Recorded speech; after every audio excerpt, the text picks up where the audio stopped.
हिंदू समाज को पश्चिम में अपने शिक्षा संस्थान खड़े करने की आवश्यकता क्यों? यह लेख रति अग्निहोत्री द्वारा लिखा गया है। जब तक पश्चिम में हिंदू विश्वविद्यालय खड़े नहीं होते, तब तक झूठे और पक्षपाती विमर्श हावी रहेंगे। धर्मनिष्ठ आधुनिक संस्थान ही सही अकादमिक संतुलन और प्रामाणिकता ला सकते हैं। जून 2025 में अमेरिका की सुप्रीम कोर्ट ने माता-पिता की पसंद के पक्ष में एक अहम फैसला सुनाया। कई धर्मों के अभिभावकों ने यह मांग की थी कि उनके छोटे बच्चों को ऐसी किताबें पढ़ने से छूट दी जाए जिनमें LGBTQ+ विषय शामिल हों। कोर्ट ने इस मांग को मानते हुए अभिभावकों को ऑप्ट आउट का अधिकार दिया। इसका मतलब है कि अगर माता-पिता चाहें तो उनके बच्चों को स्कूल में इस तरह की किताबें पढ़ने के लिए बाध्य नहीं किया जाएगा। यह निर्णय उस समय आया है जब पश्चिमी देशों के स्कूल पाठ्यक्रम में समावेशिता और जागरूकता के नाम पर लगातार LGBTQ+ और लैंगिक पहचान से जुड़ी सामग्री शामिल की जा रही है।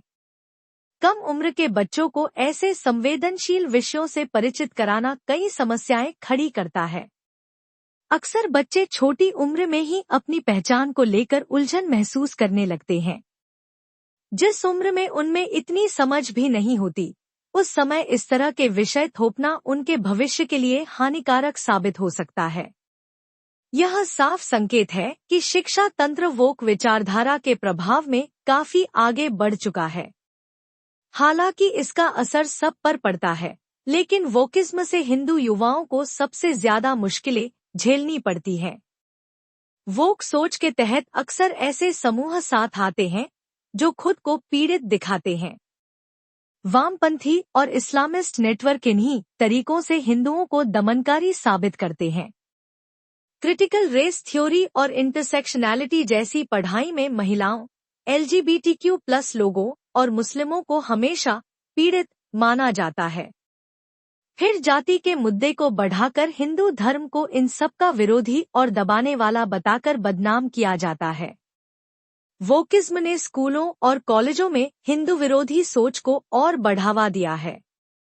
कास्ट सेंसिटाइजेशन वर्कशॉप, पक्षपाती रिसर्च और सामाजिक विज्ञान की पढ़ाई में हिंदू धर्म और संस्कृति को नकारात्मक रूप में दिखाया जाता है। इससे ऐसा माहौल बनता है जिसमें हिंदू पहचान को ही कलंकित किया जाता है। हिंदू छात्रों को आत्मविश्वास देने की बजाय उन पर दबाव डाला जाता है कि वे अपने धर्म और संस्कृति पर लगाए गए झूठे आरोपों को सही मानें और उन संघर्षों से जुड़े जिनसे उनका कोई लेना देना नहीं है। नतीजा यह होता है कि हिंदू युवा अपनी जड़ों से कट जाते हैं। विदेशों में रहने वाले हिंदू युवा न सिर्फ अपनी सभ्यता से दूर होते हैं, बल्कि एक तनावपूर्ण माहौल में फंस जाते हैं। कभी एक्टिविज्म, कभी सोशल मीडिया ट्रोलिंग और कभी सार्वजनिक शर्मिंदगी के जरिए उन पर हिंदू विरोधी सोच थोपने की कोशिश की जाती है।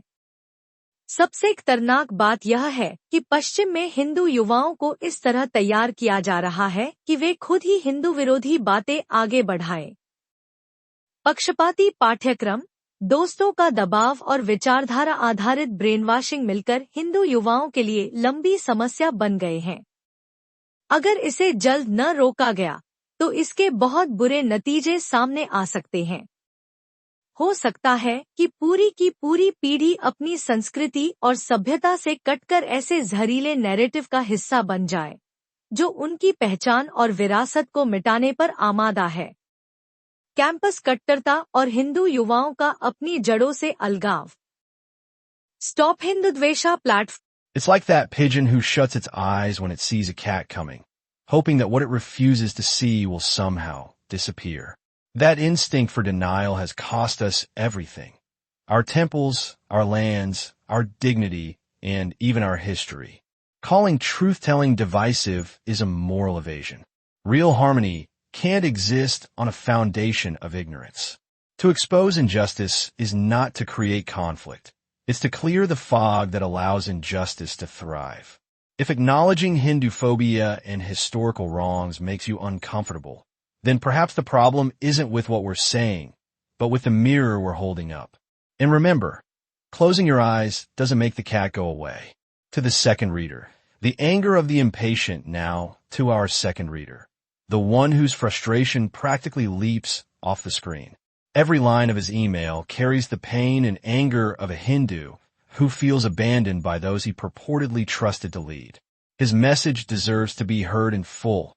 I am writing to you because you represent Vishwa Hindu Parishad. You are supposed to represent the worldwide Hindus. You are the leader. You are saying, if the Hindu community got together and began to mobilize like some other communities, well, who is supposed to organize this mobilization? Isn't it your job to organize the movement? When VHP came into existence, we had great hopes. We thought that finally we got some leadership and VHP will take up Hindu issues with whoever is concerned. However, all our hopes dashed. We soon found out that VHP is another dead organization with do-nothing leadership sitting at the top as leaders and saying, why do the hard work if you can get momentary satisfaction by blaming others? Sir, you are supposed to do the hard work. It is your job to organize and take up the issues involved with Hindu security. If you can't handle it, let someone else do it. Hindu temples are still being looted by the states under Modi rule, while Modi gives thousands of crores to Waqf Board. You as VHP leader don't think it is your job to represent Hindus. Your anger is real, and much of it is justified. The continued state control of Hindu temples through the HRCE Act is indeed a travesty. Unequal laws, government funding of religious boards, and the slow response to these injustices have rightfully angered many Hindus. We share that anger. But there's also a fundamental confusion in your letter that needs to be cleared. The Vishwa Hindu Parishad of America, VHPA, is not the same as VHP Bharat. We share the same ideals, but our Karma Bhumi is different. VHPA's work is based in the United States, not India. Our mission is to serve, educate, and strengthen the Hindu voice in America, to raise awareness about what ails us, what has been done to us, and by whom and why. We do not make laws in India, nor can we repeal them. That responsibility lies with citizens and lawmakers in Bharat. What we can do, and are doing, is helping Hindus. में Bakersfield, California में गिरफ्तार किया गया क्योंकि उन्होंने एक pro-Palestine भाषण के दौरान स्थानीय सिटी काउंसिल के सदस्यों और मेयर को जान से मारने की धमकी दी। उनके इस तथाकथित प्रो-पैलेस्टाइन भाषण में हिंदू विरोध भी कूट-कूट कर भरा था। उन्होंने नवरात्रि को उत्पीड़कों का त्योहार बताया और हत्या की धमकी देने से ठीक पहले महात्मा गांधी और यीशु मसीह का हवाला दिया। हालांकि हिंदू अमेरिकी समुदाय ने उनकी बयानबाजी से तुरंत ही दूरी बना ली और उनके हिंदू विरोधी रवैये की कड़ी निंदा भी की, लेकिन रिद्धि का मामला पूरे हिंदू अमेरिकी समुदाय के लिए एक सख्त चेतावनी है। भले ही रिद्धि पटेल औसत हिंदू अमेरिकी युवाओं का प्रतिनिधित्व न करती हों, पर उनका उदाहरण Everywhere understand the scope of the problem, so that they can demand justice from those who go. Studies तक सीमित नहीं है। पूरा सामाजिक विज्ञान और मानविकी का ढांचा हिंदू विरोधी दृष्टिकोण से प्रभावित है। पश्चिमी अकादमिक जगत, खास तौर पर जाति विमर्श को जिस तरह से उछालता है, वह उसके हिंदू विरोधी रवैये का सबसे बड़ा प्रमाण है। प्रतिष्ठित पश्चिमी विश्वविद्यालय अक्सर उन विषयों में भी जबरन जातिगत का एंगल जोड़ देते हैं, जिनका इस विषय से दूर दूर तक कोई लेना देना नहीं है। इसका नतीजा यह निकलता है कि जाति को लेकर ऐसे बेतुके सिद्धांत गढ़े जाते हैं, जो असंबंधित विषयों को भी विकृत कर देते हैं। नतीजन, पश्चिम में पढ़ रहे हिंदू युवाओं पर लगातार यह दबाव डाला जाता है कि वे अपनी पहचान को लेकर शर्मिंदगी महसूस करें। बार बार दोहराए जाने वाले जाति नैरेटिव उन्हें जन्मजात उत्पीड़क के रूप में पेश करते हैं। यह दबाव अब एक संस्थागत रूप ले चुका है। स्कूलों और विश्वविद्यालयों में कास्ट सेंसिटाइजेशन वर्कशॉप्स आयोजित कर हिंदू छात्रों को निशाना बनाया जाता है और ऐसा दिखाया जाता है कि मानो पूरा समुदाय ही दुनिया का शोषक वर्ग हो। इससे युवाओं का आत्मविश्वास डगमगाता है और वे अपनी सभ्यतागत पहचान से और भी ज्यादा दूर होते जाते हैं। जातिवाद का नैरेटिव अब पश्चिम में इतनी गहरी पैठ बना चुका है कि अंतर्राष्ट्रीय मामलों तक में अब इसका दखल है। व्हाइट हाउस के ट्रेड एडवाइजर पीटर नवारो ने भारत के रूस से तेल व्यापार को लेकर ब्राह्मणों पर निशाना साधा और पूरे समुदाय को मुनाफाखोरी से जोड़ा। यह प्रवृत्ति दर्शाती है कि हिंदू विरोध अब सिर्फ अकादमिक या मीडिया जगत तक सीमित नहीं रहा, बल्कि राजनीति और भूराजनीति में भी एक फैशनेबल मुद्दा बन गया है। वोकिज्म से पोषित ऐसे बयान पश्चिम में हिंदुओं के प्रति व्याप्त शत्रुभाव को और भी ज्यादा गहरा करते हैं और वहां बसे पूरे हिंदू समुदाय को वैश्विक विवादों में जबरन घसीट उन्हें बलि का बकरा बना देते हैं। क्यों हिंदू समुदाय को अपने विश्वविद्यालय स्थापित करने चाहिए? पश्चिम में बसे हिंदू समुदाय ने बच्चों और युवाओं के लिए धार्मिक शिक्षा का बुनियादी ढांचा खड़ा करने के क्षेत्र में उल्लेखनीय काम किया है, लेकिन आधुनिक शिक्षा को हिंदू मूल्यों और दृष्टि से जोड़कर उच्च शिक्षा संस्थान खड़े करने को लेकर अभी तक समुदाय ने कुछ खास प्रयास नहीं किए। पश्चिम में हिंदू धर्म, संस्कृति और ज्ञान परंपराओं को लेकर जागरूकता बढ़ाने के क्षेत्र में कुछ अग्रणी संस्थानों ने बेहद महत्वपूर्ण काम किया है। Hindu university of America, Hindu international university, Vivekananda yoga university और वैदिक हिंदू यूनिवर्सिटी जैसी संस्थानों ने हिंदू स्टडीज को पश्चिमी परिप्रेक्ष्य में प्रस्तुत करने का काम किया है। हिंदू धर्म और संस्कृति से जुड़ी शिक्षा देने की प्रक्रिया में इन संस्थानों ने हिंदू धर्म के साधकों और अनुयायियों के दृष्टिकोण को भी पाठ्यक्रम में खासा महत्व दिया और सनातन धर्म व उससे जुड़े विषयों पर कई प्रामाणिक कोर्स भी उपलब्ध कराए। इसी तरह अमेरिकन इंस्टीट्यूट ऑफ वैदिक स्टडीज ने भी हिंदू युवाओं को धार्मिक चिंतन से जोड़ने और पश्चिमी समाज को हिंदू परंपराओं से जोड़ने में एक अहम भूमिका निभाई है, लेकिन उनका दायरा बहुत सीमित है। पश्चिमी विश्वविद्यालयों के कैंपसों में वोक वामपंथ इस्लामिस्ट विमर्श का दबदबा इतना गहरा है कि हिंदू युवा अक्सर धार्मिक दृष्टिकोण को संदेह की दृष्टि से देखते हैं या उसे हल्के में लेते हैं, चूंकि वे सिर से लेकर पैर तक हिंदू विरोधी विमर्श में डूबे हुए हैं। हिंदू युवा अपनी खुद की ही परंपराओं और संस्कृति को एक विकृत दृष्टि से देखने समझने लगते हैं। इसके अलावा पश्चिमी विश्वविद्यालयों में हिंदू स्टडीज और इस्लामिक स्टडीज को पढ़ाने के रवैये में भी भारी असमानता देखने को मिलती है। अमेरिका की दर्जनों यूनिवर्सिटियों में इस्लामिक स्टडीज में एमए और पीएचडी स्तर तक के प्रोग्राम उपलब्ध हैं, लेकिन हिंदू स्टडीज शायद ही कहीं इस स्तर पर पढ़ाई जाती है। इसी तरह यहूदी स्टडीज के लिए भी अलग अलग प्रोग्राम हैं, लेकिन हिंदू स्टडीज को अकादमिक रूप से उतनी तवज्जो नहीं मिलती।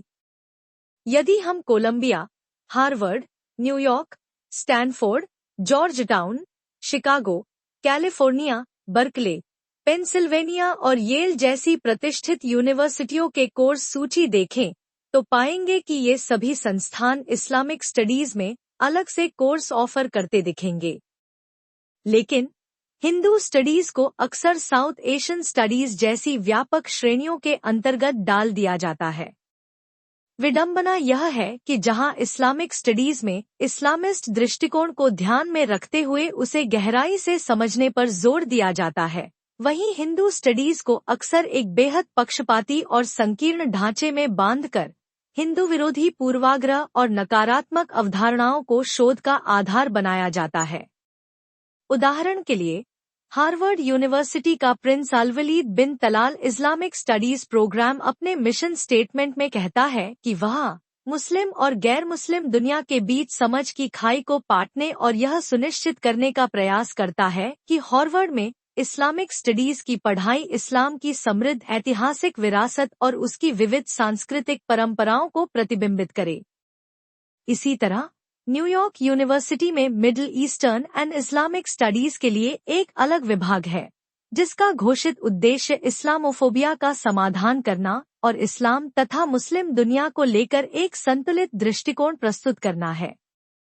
इसके ठीक उलट पश्चिमी विश्वविद्यालयों में हिंदू स्टडीज में हिंदुओं की दृष्टि शायद ही कभी शामिल की जाती है।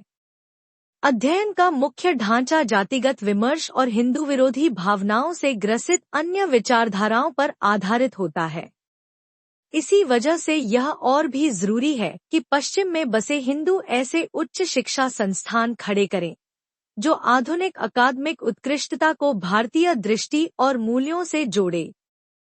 इन विश्वविद्यालयों में stem, management, social science, humanities और आर्ट्स जैसे सामान्य कोर्स हों, साथ ही हिंदू सांस्कृतिक मूल्य, जीवन दृष्टि और सभ्यतागत ज्ञान भी शामिल किया जाए।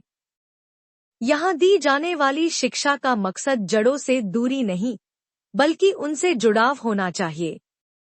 ऐसे संस्थान युवाओं को आधुनिक पेशों में सफल बनाने के साथ साथ उनकी हिंदू पहचान को भी और मजबूत करेंगे। यह समझना जरूरी है कि पश्चिमी विश्वविद्यालयों में विभागों को फंडिंग देकर हिंदू स्टडीज बढ़ाने से हिंदू समाज को कोई वास्तविक लाभ नहीं होगा। उल्टा, इससे हिंदू विरोधी सोच और भी मजबूत होगी। इसलिए सही रणनीति यही है कि ऐसी यूनिवर्सिटियां बनाई जाए जो पूरी तरह हिंदुओं के स्वामित्व में हों, यानी जिन्हें हिंदू ही स्थापित और चलाए। शुरुआत इन संस्थानों में लिबरल आर्ट्स कोर्स से की जा सकती है और धीरे धीरे सभी विषयों तक पढ़ाई का विस्तार किया जाना चाहिए। इस संदर्भ में हिंदुओं को किसी नए मॉडल की आवश्यकता नहीं है। पश्चिम में इस प्रकार की यूनिवर्सिटीज कई ईसाई मॉडल पहले से मौजूद हैं। यूनिवर्सिटी ऑफ सैन डिएगो गर्व से खुद को एक आधुनिक कैथोलिक यूनिवर्सिटी बताती है, जिसकी दृष्टि कैथोलिक परंपरा से मजबूत होती है। वहीं यूनिवर्सिटी ऑफ नोटर डेम, जो अमेरिका के सबसे प्रतिष्ठित विश्वविद्यालयों में से एक है, अपने मिशन को आस्था का साहसिक कार्य कहता है, जहां आस्था और जिज्ञासा कभी एक दूसरे के विरोधी नहीं होते। यही परंपरा आइवी लीग विश्वविद्यालयों में भी साफ दिखती है।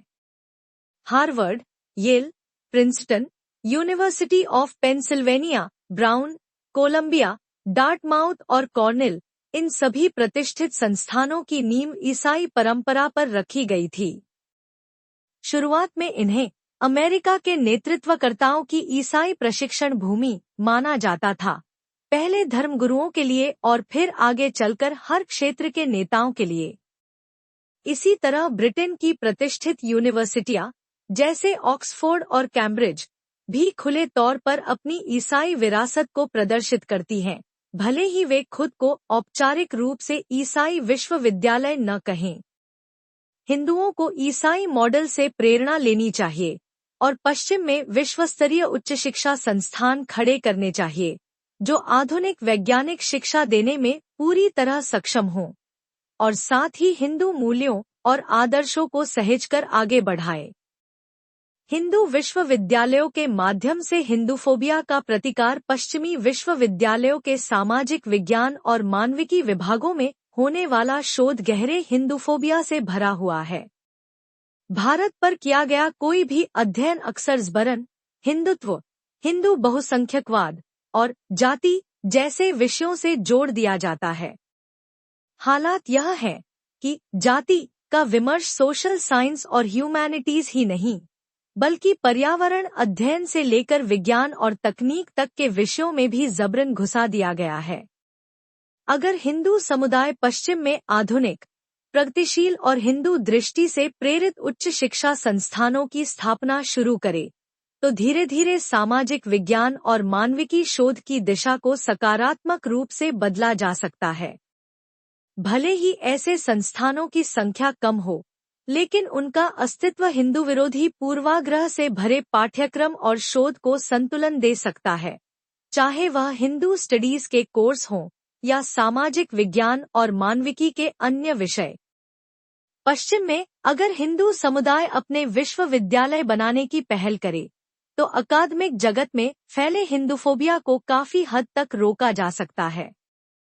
ऐसी कोशिश से हिंदू धर्म और सभ्यता पर निष्पक्ष और संतुलित शोध संभव होगा, जिसमें साधकों की दृष्टि भी शामिल होगी, जिसे अब तक योजनाबद्ध तरीके से नजरअंदाज किया जाता रहा है। हिंदू परंपराओं और मुद्दों की प्रगतिशील पैकेजिंग पश्चिम में हिंदू युवा अक्सर हिंदू विरोधी वोक विचारधाराओं की ओर खिंच जाते हैं। इसकी सबसे बड़ी वजह यह है कि इन विचारधाराओं को प्रगतिशील पहचान का रूप देकर पेश किया जाता है।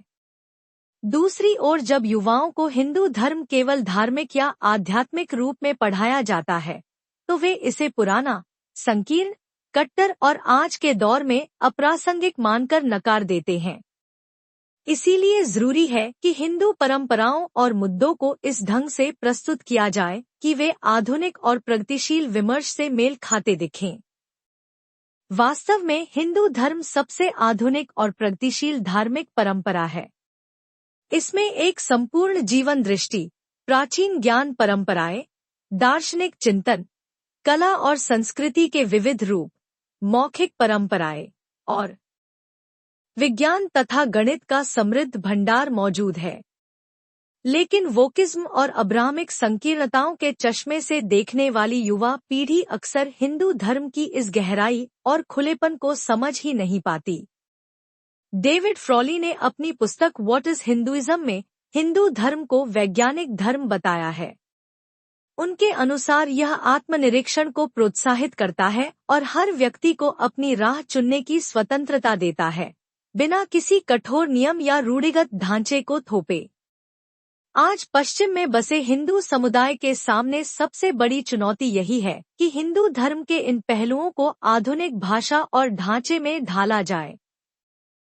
तभी युवा अपनी परंपरा की वास्तविक प्रगतिशीलता को पहचान पाएंगे और उसे आत्मविश्वास के साथ अपनाएंगे।